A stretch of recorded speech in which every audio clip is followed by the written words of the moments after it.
então, segundo o livro das Crônicas.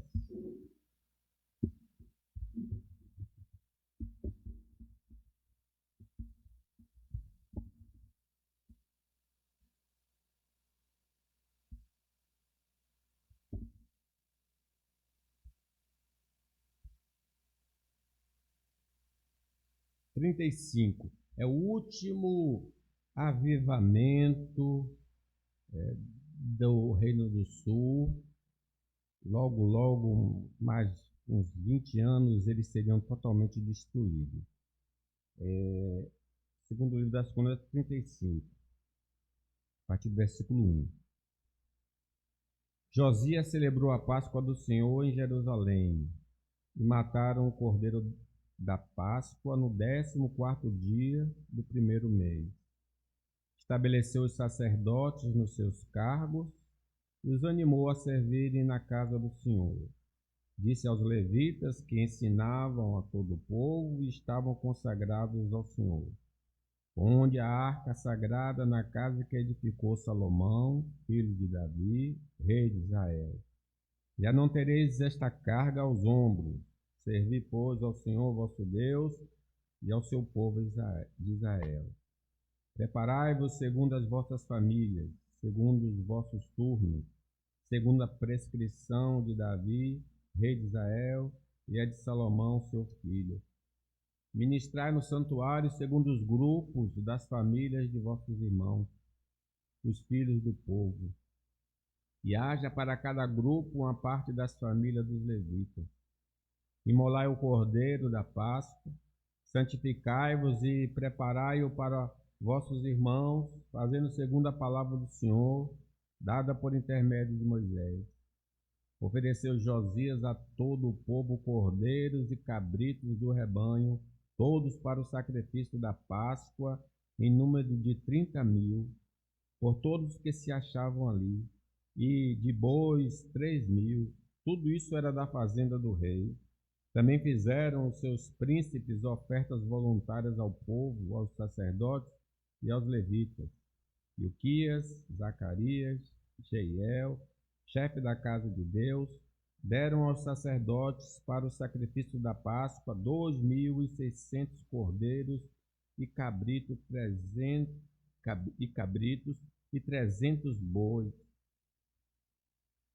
Conanias, Semaías e Natanael, seus irmãos, como também Asabias, Jeiel, Josabade, chefe dos levitas, apresentaram aos levitas para o sacrifício da Páscoa 5.000 cordeiros e cabritos e 500 bois. Assim se preparou o serviço e puseram-se os sacerdotes nos seus lugares e também os levitas pelos seus turnos, segundo o mandato do rei. Então imolaram o cordeiro da Páscoa e os sacerdotes aspergiam o sangue recebido das mãos dos levitas que esfolavam as reses. Puseram-se de parte o que era para os holocaustos e o deram ao povo segundo os grupos das famílias, para que estes o oferecessem ao Senhor, como está escrito no livro de Moisés, e assim fizeram com os bois. Puseram de parte o que era para os holocaustos e o deram ao povo segundo os grupos das famílias, para que estes oferecessem ao Senhor, como está escrito no livro de Moisés, e assim fizeram com os bois. Assaram o cordeiro da Páscoa no fogo, segundo o rito. As ofertas sagradas cozeram em panelas, em caldeirões, em assadeiras. E os levitas as repartiram entre todo o povo. Depois as repararam para si e para os sacerdotes, porque os sacerdotes, filhos de Arão, se ocuparam até a noite com o sacrifício do holocausto e da gordura. Por isso é que os levitas prepararam para si e para os sacerdotes, filhos de Arão. Os cantores, filhos de Asaf, estavam nos seus lugares, segundo o mandato de Davi e de Asaf e de Emã, de Jedutum, vidente do rei, como também os porteiros a cada porta. Não necessitaram de se desviarem do seu ministério, porquanto seus irmãos levitas prepararam o necessário para ele. Assim se estabeleceu todo o serviço do Senhor naquele dia, para celebrar a Páscoa e oferecer holocausto sobre o altar do Senhor, segundo o mandato do rei Josias. Os filhos de Israel que se acharam presentes celebraram a Páscoa naquele tempo e a festa dos pães asmos por 7 dias. Nunca, pois, se celebrou tal Páscoa em Israel desde o dia do profeta Samuel, e nenhum dos reis de Israel celebrou tal Páscoa como a que celebrou Josias com os sacerdotes e levitas e todo Judá e Israel que se achavam ali, e os habitantes de Jerusalém, no 18º ano do reinado de Josias, se celebrou esta Páscoa. Vejam que tempo, né? No tempo de Samuel, a ele, muito tempo não se tinha celebrado desta maneira. Nós temos muito que celebrar o Senhor. Ele teve misericórdia de nós e por meio de Jesus nos salvou de nossos inimigos e da condenação eterna, da carne, do mundo, do diabo e da perdição. O texto da nossa meditação mostra o povo celebrando a Páscoa judaica, o que significa a libertação do cativeiro. Por isso que tinha essa festa, porque era uma comemoração da libertação. Vamos então extrair algumas verdades para a nossa celebração da salvação em Cristo Jesus. Vamos ver? Em primeiro lugar, a celebração da salvação é uma ordem divina. Deus ordenou que assim se fizesse. O versículo 1 diz aí: Josias celebrou a Páscoa ao Senhor em Jerusalém e mataram o cordeiro da Páscoa no 14º dia do primeiro mês. Nós vamos encontrar isso aí, se vocês quiserem abrir, no Êxodo 12, quando foi a realização da primeira Páscoa, e aí vocês vão me acompanhar na leitura. Êxodo 12. No dia em que o Senhor tirou Israel da escravidão egípcia, ele ordenou que se celebrasse a Páscoa e a festa dos pães asmos. É o pão sem fermento. Aí em Êxodo 12, versículo 14 diz: Este dia vos será por memorial. Lembra? Se você ligar para a ceia, fazer isto em memória de... Você tem de me lembrar. E celebrareis com solenidade ao Senhor. Nas vossas gerações o celebrareis por estatuto perpétuo. 7 dias comereis pães asmos, pães sem fermento. Logo ao primeiro dia tirarás o fermento das vossas casas, pois qualquer que comer coisa levedada, desde o primeiro dia até o 7º dia, essa pessoa será eliminada de Israel. Lembra quem faz bolo solado? A ideia é essa, o bolo não inchou, né? Sem fermento. Ao primeiro dia, haverá para vós outros santa assembleia. Também ao 7º dia tereis santa assembleia. Nenhuma obra se fará nele, exceto o que diz respeito ao comer. Somente isso podereis fazer. Havia comida nessa festa. Era uma festa mesmo, né? Havia alimento. Guardai, pois, a festa dos pães asmos, porque nesse mesmo dia tirei vossas hostes da terra do Egito. Aí é a finalidade da festa. Portanto, guardareis esse dia nas vossas gerações por estatuto perpétuo. Lembra que Jesus comemorou a Páscoa?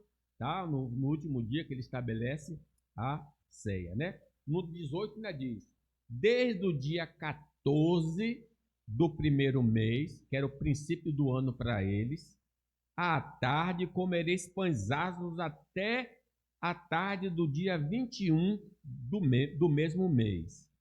Por 7 dias não se ache nenhum fermento nas vossas casas, porque qualquer que comer pão levedado será eliminado da congregação de Israel, tanto o peregrino como o natural da terra. Nenhuma coisa levedada comereis, em todas as vossas habitações comereis pães asmos. Então, essa festa era toda a família participava. Ninguém ficava de fora. Aí no versículo 1 desse capítulo 12, disse o Senhor a Moisés e a Arão na terra do Egito: este mês vos será o princípio dos meses. Então, primeiro do ano para eles, no 14º dia desse primeiro mês. Será o primeiro mês do ano. Falai a toda a congregação de Israel, dizendo: aos 10 deste mês, cada um tomará para si um cordeiro, segundo a casa dos pais, um cordeiro para cada família. Mas se a família for pequena para um cordeiro, então convidará ele o seu vizinho mais próximo, conforme o número das almas, conforme o que cada um puder comer. Por aí calculareis quantos bastem para o cordeiro. Então ninguém ia ficar com fome nesse dia. Todo mundo ia comer bem. Todos da casa deveriam estar preparados para sair da terra da escravidão. Como é que eles deveriam comer? Versículo 11. Desta maneira comereis lombos cingidos, sandália nos pés e cajado na mão.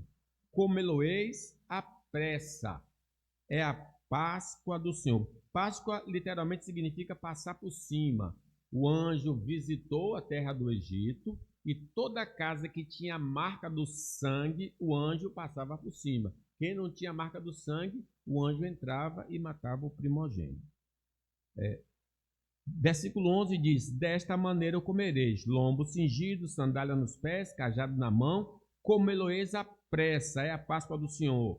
Tomarão do sangue, versículo 7, tomarão do sangue e o porão em ambas as ombreiras e nas vergas da porta, nas casas em que o comerem. Naquela noite, versículo 8, naquela noite comerão a carne assada no fogo. Então era um churrasco que tinha naquele dia. Não podia ser carne cozida, era um churrasco. Com pães asmos, pães sem fermento e ervas amargas. Era um tipo de um tempero para dar sabor, né? Já que o pão não ia ser levedado. A comerão. Lembre quando Jesus estava na ceia, ele disse: aquele que eu der o bocado molhado, esse vai me trair. Então ele pega o pão sem fermento, molha nesse tempero amargo e dá a Judas. É isso que a gente lembra para lembrar aquele fato lá da ceia. Não comereis do animal nada cru, nem cozido em água. Porém, estou no versículo 9. Não comereis do animal nada cru, nem cozido em água, porém assado ao fogo. A cabeça, as pernas e a fressura, nada deixareis dele até pela manhã. O que, porém, ficar até amanhã, queimá-lo-ei. Mas se fosse o pessoal da Boca do Rio, certamente não ia ter de queimar nada. Porque as festas aqui, tudo some, né? Mas se sobrasse, queimaria.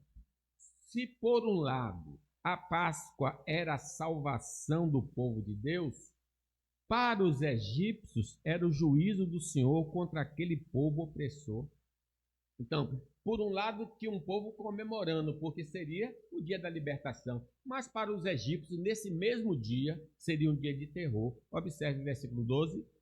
Porque naquela noite passarei pela terra do Egito, ferirei na terra do Egito todos os primogênitos, desde os homens até os animais.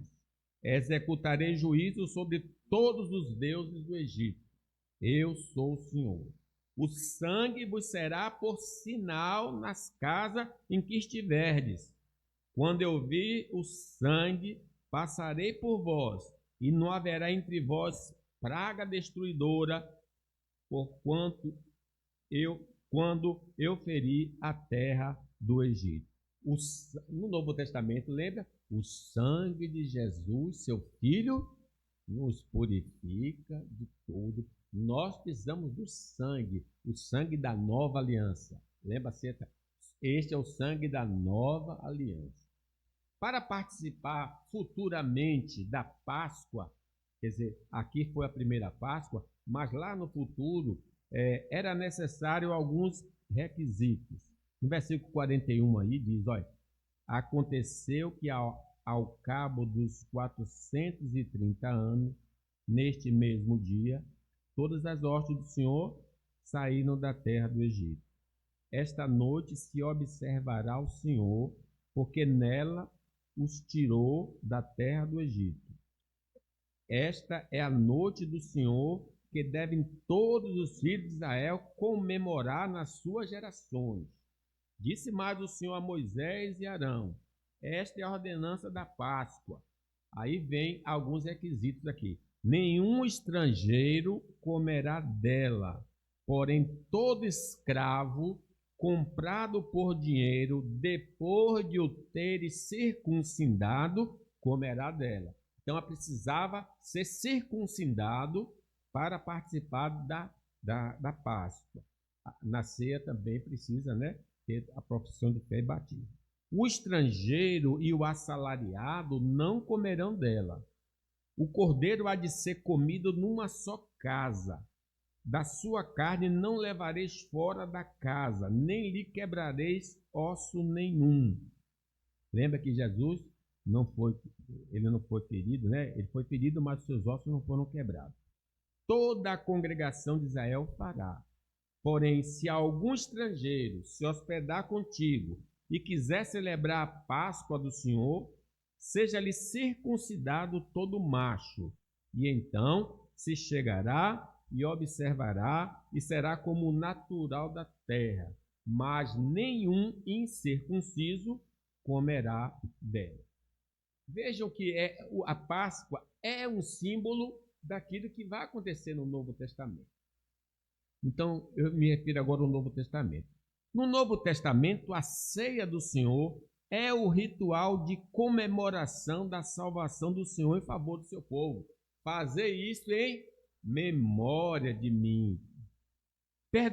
O Senhor perdoou todos os nossos pecados, nos libertou da escravidão ao diabo, à carne, ao mundo e nos concedeu a vida eterna. Mateus diz assim: enquanto comiam, tomou Jesus o pão e, abençoando, partiu e deu aos seus discípulos, dizendo: tomai e comei, isto é o meu corpo.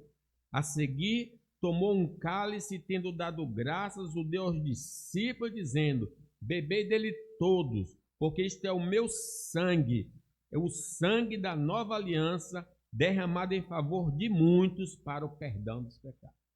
Mesma ligação do sangue. Nas epístolas, nós encontramos expressões de louvor por esta grande salvação. Abra aí comigo 1 de Pedro, e vocês vão ver que Pedro, na primeira epístola dele, ele começa a celebrar a salvação que Deus nos proporcionou. Aí no versículo 3 do capítulo 1 de 1 Pedro, nós podemos até ler juntos até o versículo 4. Veja como ele está bendizendo a Deus, celebrando a Deus. 1 de Pedro 1, capítulo 1, versículo 3 e 4. Lembra? Bendito o Deus e Pai de nosso Senhor Jesus Cristo, que segundo a sua muita misericórdia, nos regenerou para uma viva esperança, mediante a ressurreição de Jesus Cristo dentre os mortos, para uma herança incorruptível, sem mácula, inacessível, reservada nos céus para vós outros, que sois guardados pelo poder de Deus, mediante a fé, para a salvação preparada para revelar-se no último tempo. Então, nenhuma dádiva, irmãos, desta vida que Deus tenha nos dado ou nos dará, pode ser comparada à salvação em Cristo Jesus. Ela é especial, não tem nada que Deus possa me dar hoje que possa ser comparado à salvação. Por meio dela, não iremos para a prisão eterna, mas para o paraíso celestial. Porque Deus amou o mundo de tal maneira que deu seu Filho unigênito, para que todo aquele que nele crê não pereça, mas tenha a vida eterna. A salvação do Senhor nos tirou do status de filhos do diabo, infelizmente, né? Éramos assim, para a honra de sermos chamados filhos de Deus. Diz a palavra de Deus, vamos ver, abra para vocês verem, 1 de João 3, e vocês vão notar aqui que, de fato, nós não éramos filhos de Deus, mas agora nós somos filhos de Deus. 1 de João capítulo 3, versículo 1, diz, vede que grande amor nos tem concedido o Pai, a ponto de sermos chamados filhos de Deus. E de fato somos filhos de Deus. Por essa razão o mundo não nos conhece, porquanto não conheceu a Ele mesmo. Amados, agora somos filhos de Deus, e ainda não se manifestou o que haveremos de ser. Sabemos que quando Ele se manifestar, seremos semelhantes a Ele, porque haveremos de vê-lo como Ele é. E a si mesmo se purifica todo que nele tem esta esperança, assim como Ele é puro. Irmãos, Jesus entre nós, as pessoas dizem, como é que Ele é filho de Deus? Uma pessoa tão simples, um pescador. O povo olha para nós, como é que você é filho de Deus? Porque ainda não se revelou o que haveremos de ser. Um dia Deus vai revelar ao mundo quem nós somos em Cristo Jesus.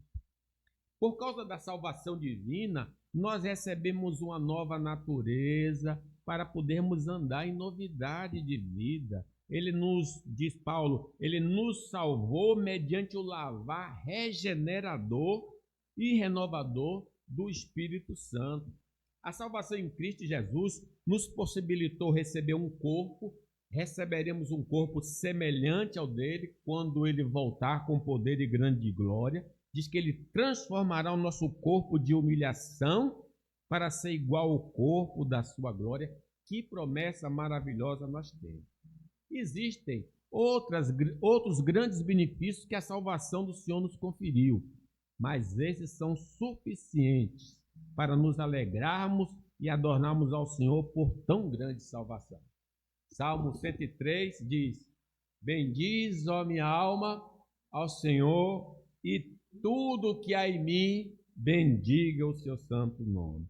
Bendiz, ó minha alma, ao Senhor, e não te esqueças de nenhum só dos seus benefícios. Celebrar, então, a salvação é uma ordem divina do Velho Testamento e do Novo Testamento. Os crentes devem celebrar a salvação. As pessoas não regeneradas celebram por bênçãos terrenas. Agora vai começar a época das festas. Desde os blocos, ensaio de bloco, os padroeiros aí. Festa não sei onde. O povo baiano é o povo festeiro, só gosta de festa, né? Alguém gosta de dizer. O baiano só gosta de festa. Eles celebram, eles sempre estão rindo, sempre estão com o rosto alegre. Eles ficam radiantes, cantam, dançam, bebem. Mas nós, que também somos contemplados com dádivas desta vida, ainda que em porção menor, mas temos a bênção da salvação divina. Porém, vivemos com um semblante fechado e silenciosos, como se a nossa vida fosse sem graça e vazia. Alegrei-me quando me disseram, vamos à casa. O crente, por si só, devia ser alegre pelo fato de saber quem ele é, o que ele tem em Cristo. Não é isto que o Senhor quer de nós, irmão. Devemos ser como um eunuco salvo pelo Senhor. Teve aquele encontro do eunuco com Filipe. Filipe pregou a ele o evangelho, ele pediu para ser batizado. E Filipe disse, é lícito se crer de todo o coração. E ele, eu creio que Jesus é o Filho de Deus. E Filipe o batizou. Quando saíram da água, o Espírito do Senhor arrebatou a Filipe, não vendo mais o eunuco, e este foi seguindo o seu caminho, cheio de júbilo. Ele foi salvo, gente. Ele encontrou a salvação em Cristo Jesus, ele se alegrou. Assim também o gadareno, que foi liberto de 2.000 demônios, Jesus falou para ele, ele queria seguir Jesus. Jesus, não, vá para sua casa. Diga como Deus teve misericórdia. Ele foi por 10 cidades dizendo o que Jesus tinha feito na vida dele. Nós deveríamos ser um povo que gosta de celebrar o Senhor. Que na nossa saída de casa até o lugar de adoração comunitária, possamos irradiar alegria para contagiar outros pelo caminho, porque Ele nos escolheu antes da fundação do mundo para fazermos parte da sua família e morarmos no novo céu, na nova terra. É uma alegria que deve contagiar o nosso coração. Lembra que Davi, quando estava no pecado, ele disse: restitui-me a alegria da tua salvação. Mas, se ainda não somos salvos, não temos como nos alegrar. Estar no culto a Deus com os santos nos parece pesaroso e estranho. Não conseguiremos entender como as pessoas gostam de orar, de cantar, de ofertar, de participar da ceia, porque tudo isso não faz sentido. Ainda não percebemos que somos pecadores condenados devido aos nossos pecados. Estamos cegos para a obra redentora de Cristo, que pode nos livrar do castigo eterno se nós crermos na morte dele em nosso favor. Que Deus possa abrir os olhos, nossos olhos, em tempo, para que não pereçamos eternamente. Uma palavra assim aos que ficam desanimados na igreja, não percebem a grandeza de estar na presença gloriosa do Senhor. Em segundo lugar, irmão, a celebração da salvação era mediada pelo sacerdote. Vamos ler aí? E estabeleceu os sacerdotes nos seus cargos e os animou a servirem na casa do Senhor. Disse aos levitas que ensinavam a todo Israel e estavam consagrados ao Senhor. Onde a arca sagrada, na casa que edificou Salomão, filho de Davi, rei de Israel. Já não tereis esta carga aos ombros. Servi, pois, ao Senhor vosso Deus e ao seu povo de Israel. Na lei de Moisés, na lei de Deus dada por Moisés, Deus estabelecia que a tribo de Levi era mediadora entre Deus e os homens. Os homens daqueles dias não podiam ir direto a Deus. Eles precisavam de um mediador. E esse mediador vinha da tribo de Levi. Para adorar a Deus, os israelitas necessitariam de um sacerdote autorizado. Dos filhos de Levi, para este ministério, foi designado Arão e seus descendentes. E os levitas, os demais levitas, os demais irmãos de Arão, no primeiro momento, carregavam a tenda móvel lá no deserto. E com a construção do templo, tornaram-se porteiros, cantores, tocadores, segurança, professores da lei e auxiliares do sacerdote. Veja aí, versículo 2 diz: estabeleceu os sacerdotes nos seus cargos e os animou a servirem na casa do Senhor. Então o sacerdote é que oferecia o sacrifício e ia perante Deus. E o levita, versículo 3, disse aos levitas que ensinavam a todo o povo e estavam consagrados ao Senhor. Onde a arca? Ele está lembrando, porque a arca já tinha sido colocada dentro do templo. Ele está lembrando, a arca já foi colocada no templo, vocês não têm mais obrigação de carregar. Vocês agora vão ensinar, vão tomar conta do templo, etc. Os judeus, irmãos, não podiam adorar a Deus sem o mediador. Uma vez que eram pecadores, necessitavam de um representante diante de Deus. Apesar dos sacerdotes serem pecadores, eles ofereciam a oferta pelos seus próprios pecados e então estavam aptos para interceder pelo povo. Esses sacerdotes, representavam Cristo, que viria, o verdadeiro mediador entre Deus e os homens. Vamos ver aí Hebreus 7, 20, vai nos ensinar que, de fato, os sacerdotes, como eram imperfeitos no Velho Testamento, estavam esperando o verdadeiro sacerdote. O 7:20 diz assim: e visto que não é sem prestar juramento, porque aqueles sem juramento são feitos sacerdotes. Quer dizer, os filhos de Levi já eram sacerdotes automaticamente, sem precisar jurar. Se era da família de Levi, em especial da família de Arão, ele já nasceu para ser sacerdote, né? Mas este, se referindo a Jesus, mas este com juramento por aquele que ele diz: o Senhor jurou e não se arrependerá. Tu és sacerdote para sempre. Por isso mesmo, Jesus se tem tornado fiador de superior aliança. Ora, aqueles são feitos sacerdotes em maior número porque são impedidos pela morte de continuar. Este, no entanto, porque continua para sempre, tem o seu sacerdócio imutável. Por isso, também pode salvar totalmente os que por ele se chegam a Deus, vivendo sempre para interceder por eles. Porque aonde é que Jesus está agora?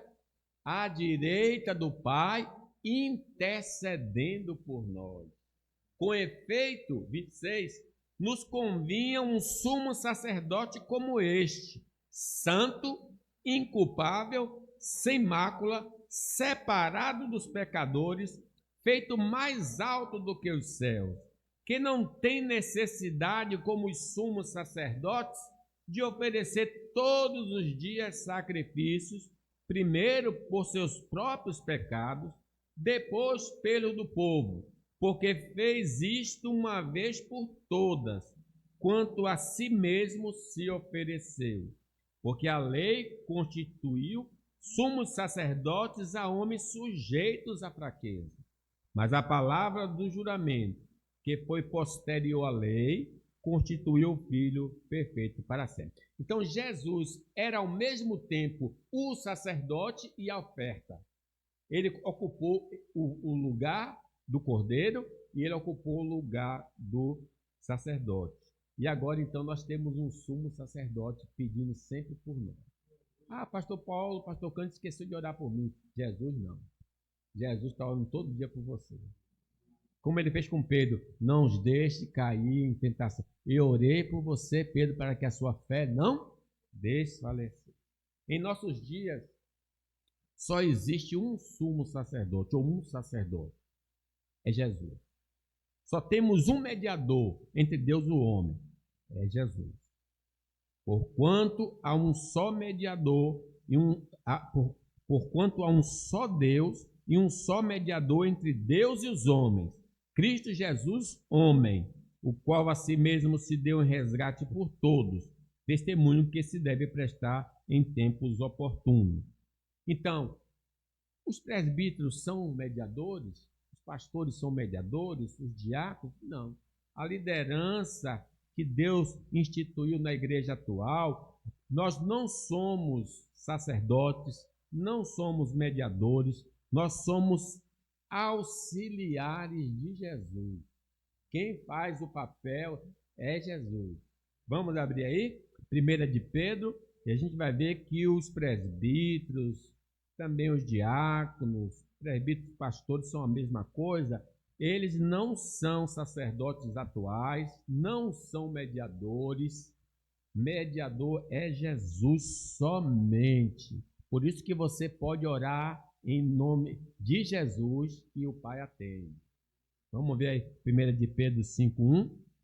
Vamos ler? Rogo, pois, aos presbíteros que há entre vós, eu, presbítero com eles, e testemunhas do sofrimento de Cristo, e ainda co-participante da glória que há de ser revelada, pastoreai o rebanho de Deus que há entre vós, não por constrangimento, mas espontaneamente, como Deus quer, nem por sorte da ganância, mas de boa vontade, nem como dominadores dos que vos foram confiados, antes tornando-vos modelo do rebanho. Ora, logo que o Supremo Pastor se manifestar, recebereis a imarcessível. O pastor é Cristo, o mediador é Cristo, o sacerdote é Cristo. Todo cristão pode ir à presença de Deus por meio de Jesus. Qualquer lugar você invoca o nome dele e o Pai diz que vai ouvir a sua oração por causa dele. Por isso que a oração tem que ser no nome de Jesus. Não, em nome da igreja presbiteriana, onde o pastor prega, não vai funcionar. Só funciona no nome de Jesus. É o nome de Jesus que todo joelho se dobrará e toda língua confessará. A liturgia da celebração da salvação não era feita ao desejo do sacerdote, mas como determinou o Senhor a Moisés. Aí o versículo 6 diz: emolai o cordeiro da Páscoa, lá no nosso texto da meditação, né? 35.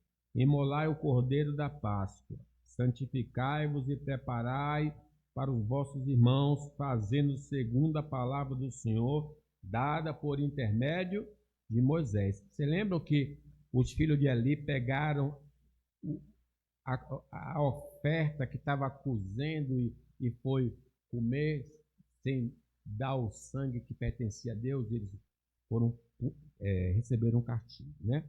Semelhantemente, irmãos, no Novo Testamento existem os ministrantes autorizados e uma liturgia a ser seguida. Assim como a Páscoa tinha liturgia, a ceia também tem uma liturgia. Vamos lá, 1 Coríntios 11, 23. Como é que a ceia deve ser ministrada? 1 Coríntios 11, 23. Vocês estão acostumados a ouvir essa passagem. Porque eu recebi do Senhor o que também vos entreguei.